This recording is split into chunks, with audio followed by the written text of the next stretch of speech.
about diversity, what comes to mind? I did a web search for the word diversity, and here are some images that are fairly representative of what I found. But something's missing. Only a few of the images I found included older adults. The majority didn't. I think when it comes to aspects of diversity, words like race, ethnicity, sexuality, gender, and ability come to mind, especially when we think about why people are marginalized, why they experience oppression. But what about age? Does age come up for you as an aspect of diversity? Does ageism come up for you as a form of oppression? I ask because I think, and many of my colleagues think, that ageism is a missing piece in our conversations about diversity. Ageism has been reported to be the most tolerated form of discrimination in Canada. It's fascinating to think about because the one change in our identity that we're guaranteed to experience while we live is aging. We're all aging, every one of us. And the numbers of older adults in Canada and globally are going to rise for some time. While Ontario is one of the youngest provinces, over 4 million Ontarians will be 65 or older by 2036. By 2050, 1 in 4 Canadians will be an older adult. By 2050, the global population of older adults is going to reach 22%. 2 billion of us will be part of that group. I will be part of that group. Some refer to the rising tide of older adults as some kind of unstoppable silver tsunami that's headed our way. Can you see that? I hope you can see that. Harper looks so relaxed. This cartoon puts into context for us the real fear that's behind the silver tsunami, the fear of the economic impact it's going to have on Canada. And I think it also demonstrates what the metaphor is getting at, that older adults are going to drown us and drain us of our resources. They're going to overwhelm us. Since we're talking about diversity, I just want to point out there's actually a lot of diversity among older adults, despite who's in that cartoon. Being around older adults in a significant way is actually new for me.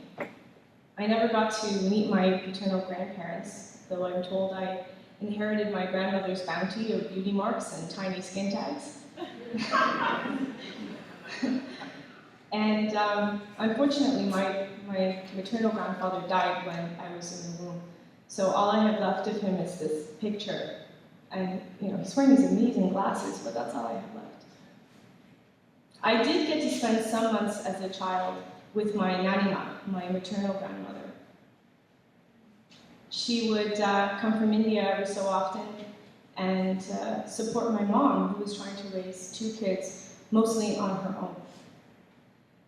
I remember us spending time watching The Price is Right together, being amused and maybe a little bewildered by her crush on Bob Barker.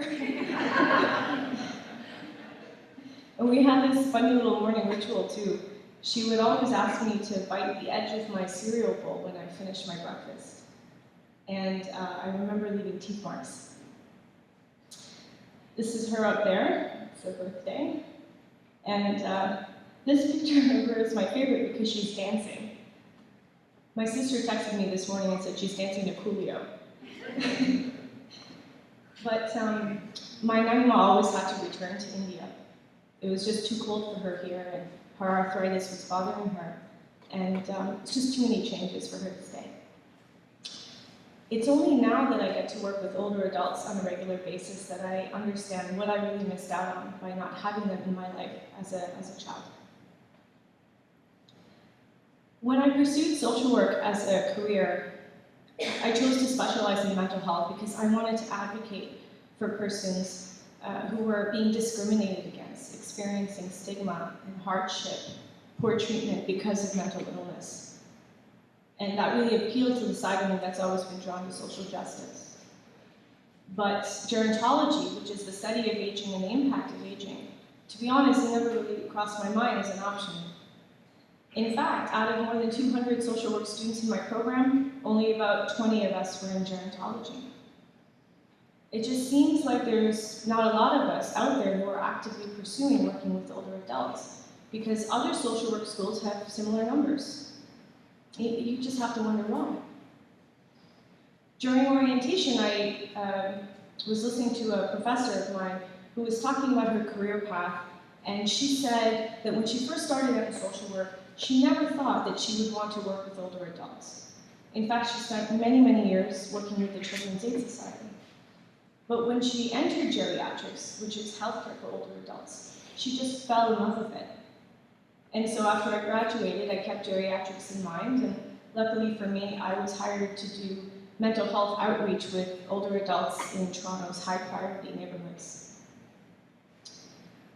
I want to share with you today what I've learned from working with older adults and get you thinking more about ageism as a form of discrimination that we need to take action on. Working with older adults has taught me about hope and resilience in an entirely new way.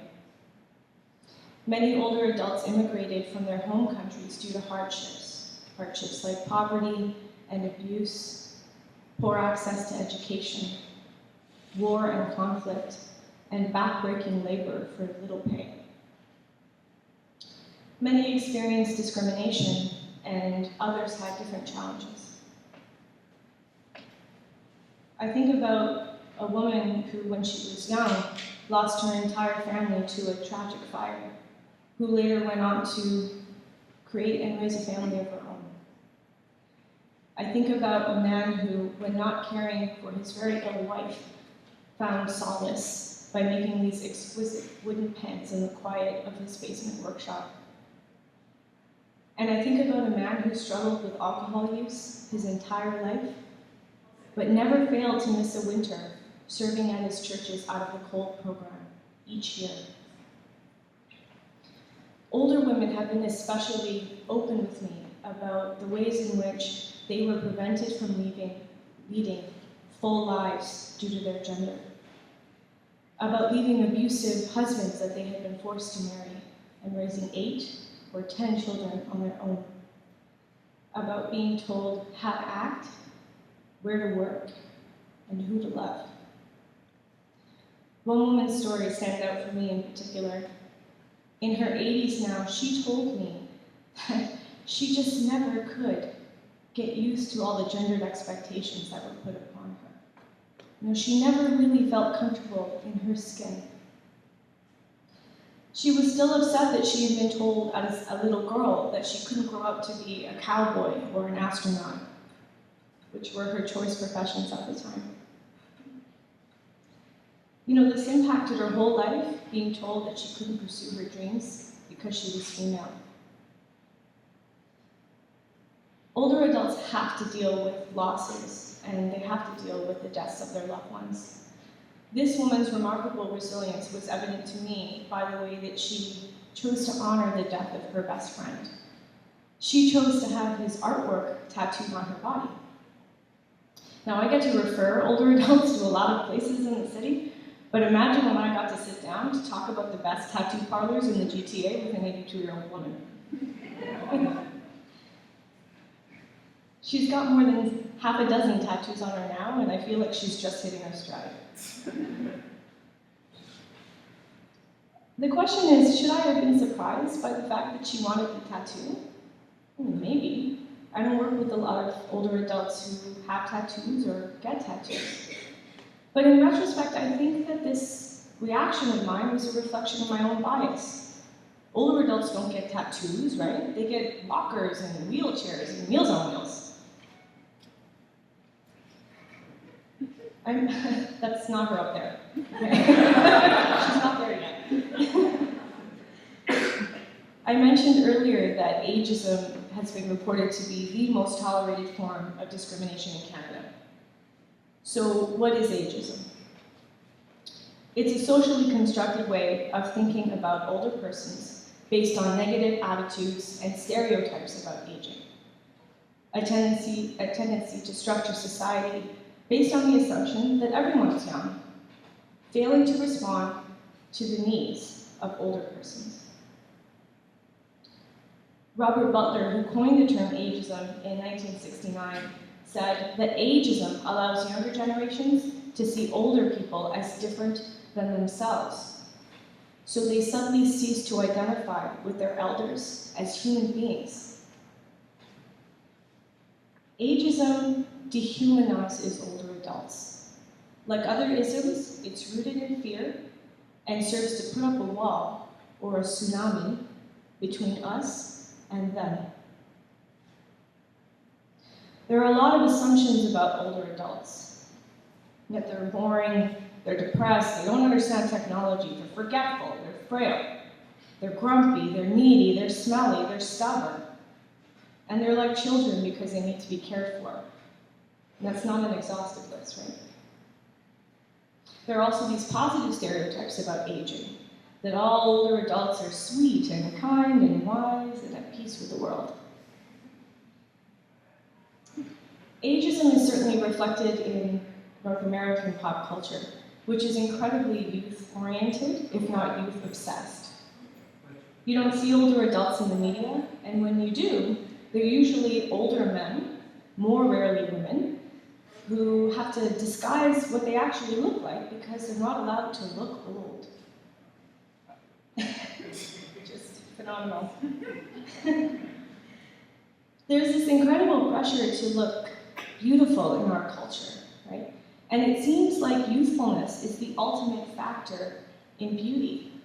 So that even when older adults are complimented on their appearance, there's this caveat. Oh, they look good for their age. I recently received an email touting, some kind of beauty product that said it would, quote, reverse the cruel effects of aging. Cruel effects of aging. As though aging is akin to punishment or torture. Does it seem incredible that more of us aren't upset about the kind of language that gets used about aging? Maybe not, when we think about the results of a 2012 Rivera survey of 1,500 Canadians. 35% of those polled admitted to ageist behaviors. And guess what? The numbers went up among younger generations. Gen X and Gen Y generations were more likely to admit ageist behaviors. 6 in 10 older adults reported receiving unfair or discriminatory treatment based on their age. And sadly, 1 in 5 older adults said that older Canadians are a burden on society. This despite the fact that active aging is increasingly the norm in Canada. That countless older adults contribute to our society as workers, volunteers, and caregivers, aside from all their other roles. Like with other forms of prejudice, discrimination against older people can have grave consequences.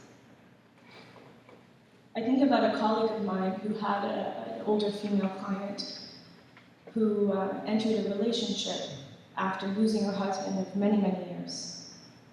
Some time passed and she noticed changes in her health. So, she underwent some testing to see what was wrong. But no one asked her about her sexual activity. And so they missed something. She was HIV positive. But working under the assumption that older people don't have sex, they missed what they likely would have found much earlier in a younger person. This despite the fact that STIs have doubled among older adults in North America and the UK. Despite the fact that only 6% of men over 60 reportedly use condoms. Communities where older adults live are being compared to college dorms.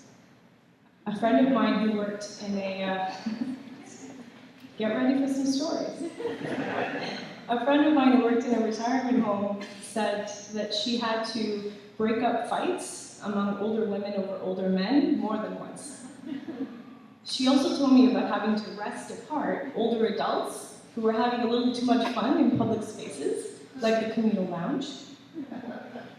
And another friend of mine walked in on two older adults who were making out in the stairwell while their spouses were playing bingo.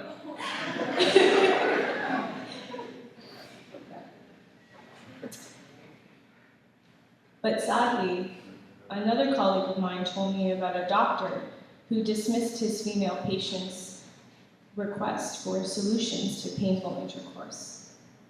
And I wonder how that story might have gone if she had been a he, and he had asked for Viagra.